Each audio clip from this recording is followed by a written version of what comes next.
Bonjour, aujourd'hui je voulais vous proposer de vous montrer comment créer ses propres palettes. Donc là on est dans palette et vous avez la possibilité de créer en fonction du stock de perles que vous avez. Vous pouvez donc faire mettre les couleurs dont vous avez dans votre stock. Ou par exemple vous avez envie de faire un défi. Moi j'avais fait un défi automne.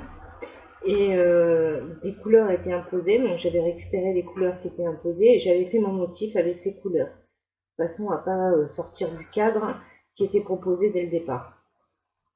Voilà, pareil, là c'était pour quelques motifs que je voulais faire dans les mêmes tons de couleurs, donc du coup je me suis créé quelques palettes, voilà, qui me permettaient en fait de faire les couleurs. Voilà. Donc là, celles qui sont d'origine, donc c'est tout ce qui est inscrit de cette façon, avec le nom de la perle et la taille à côté entre parenthèses, et toutes celles-ci qui font partie aussi des palettes originales.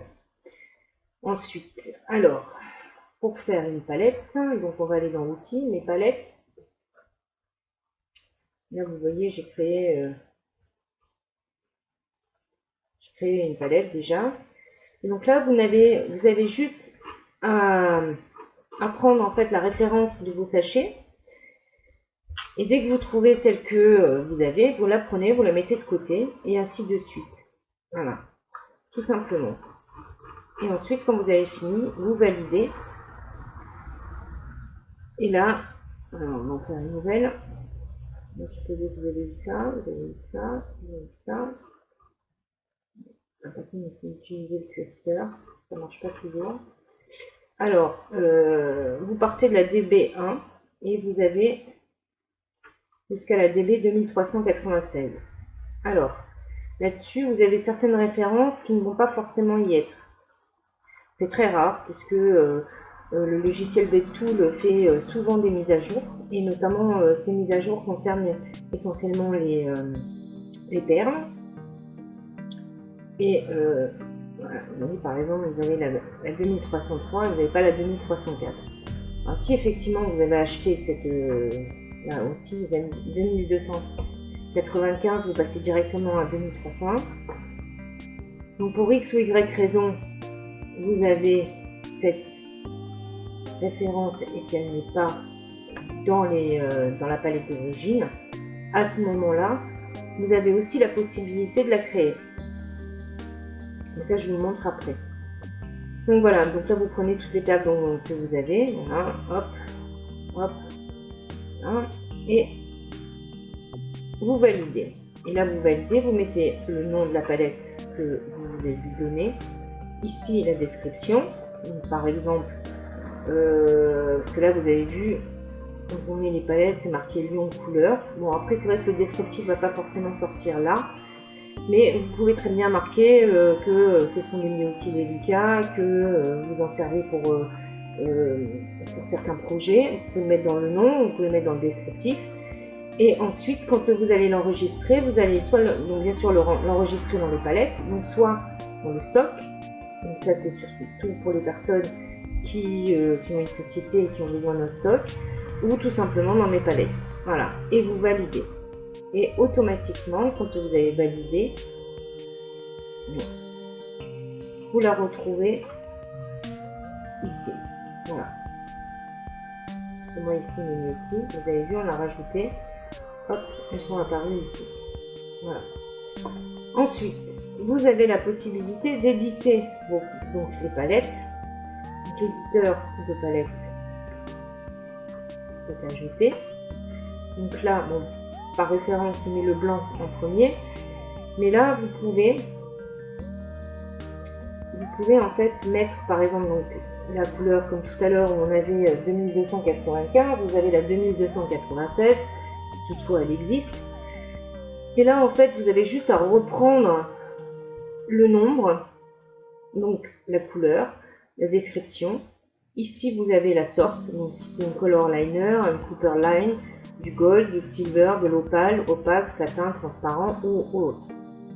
La finition qui va être les abbés, les galvanisés, les lustrés, les mats, les cristals, les métalliques, et là l'état. Et ensuite, vous pouvez essayer de retrouver la couleur approximative de votre perle en déplaçant bien évidemment le curseur. Mais bon, là on est pour connaître les couleurs, pareil pour les éclairages. Mais bon, vous savez que par exemple elle est verte, vous pouvez la mettre de cette façon et en dessous du descriptif, mettre par exemple que c'est, moi je vais dire vert. En descriptif, vous pouvez mettre vert. Je ne sais même pas s'il n'y a pas le DB directement. DB. Faisant 1291. Non. 95.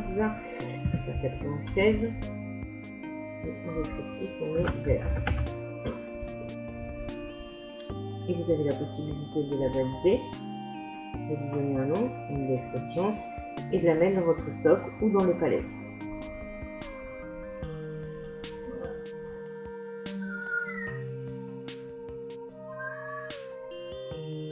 Non. Voilà, ça c'est pour les palettes.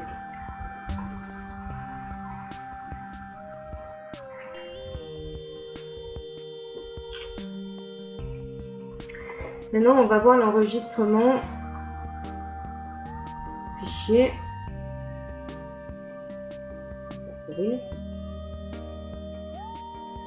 Alors, de votre bibliothèque. Alors, de mémoire, je crois qu'il y a les Free, My Pattern, Loom, Peyote, Stitch. Et là, vous voyez, vous retrouvez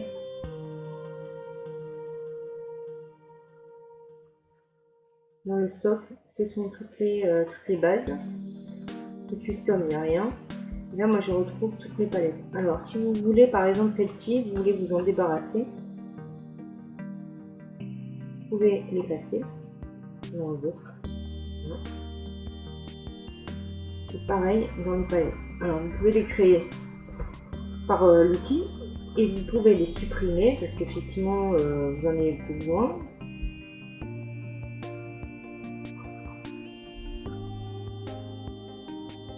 Là, vous voyez le descriptif, ma palette multi-éditeur.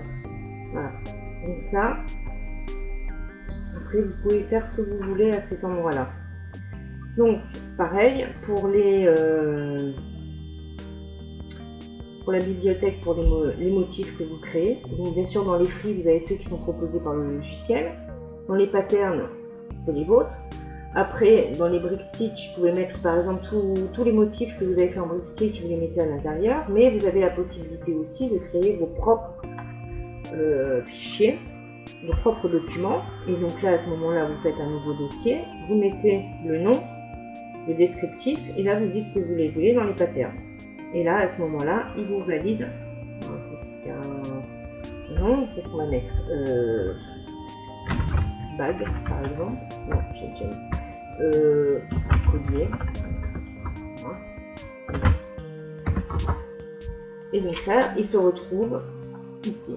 Et si pour diverses raisons vous n'en voulez pas, vous faites delete, donc supprimer.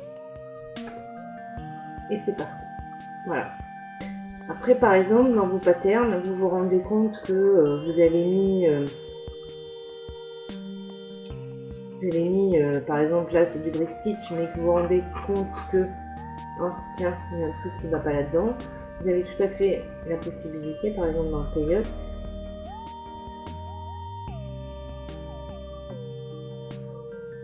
par exemple je voulais créer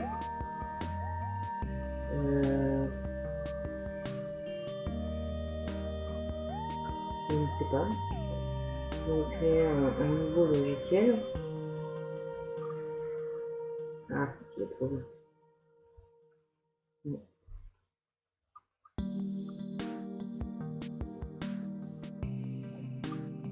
par exemple, vous créez un... Là aussi, non, là vous pouvez pas. Alors, nouveau, on va marquer par exemple bracelet.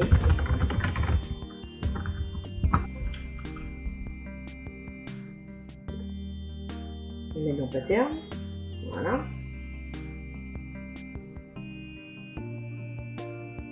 On va filer ici. Donc, par exemple, je prends un coyote. Voilà.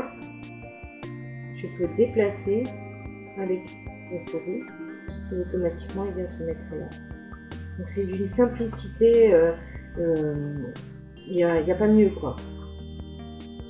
Si vous trouvez que vous êtes trompé, vous avez toujours la possibilité de revenir là-dedans. Et toujours par le biais en fait de la bibliothèque. Vous pouvez supprimer, vous pouvez faire ce que vous voulez. Voilà. Donc ça c'est pour la création dans la bibliothèque. Donc,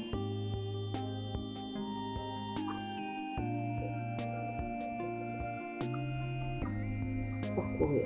Voilà.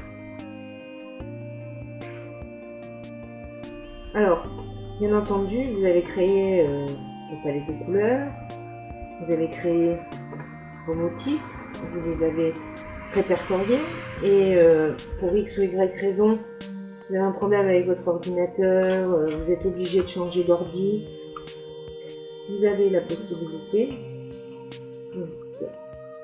dans affichage, vous allez dans options, et là ici vous avez la bibliothèque.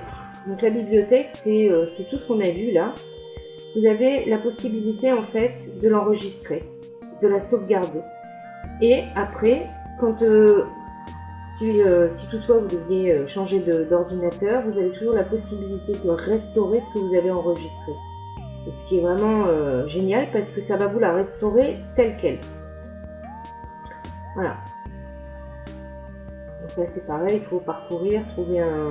Donc soit vous la sauvegardez maintenant, et vous lui indiquez un lieu pour la sauvegarde.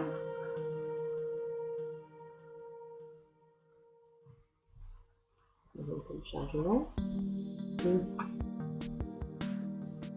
Voilà. Quand vous réinstallerez votre logiciel, vous restaurez, et donc là vous allez rechercher là où vous avez mis votre sauvegarde. Et vous validez afin de ressortir tout ce que vous aviez. Voilà, j'espère que ça vous aura plu, vous aurez compris un peu mieux le fonctionnement de Betpool. Et moi je vous dis à la semaine prochaine. Salut!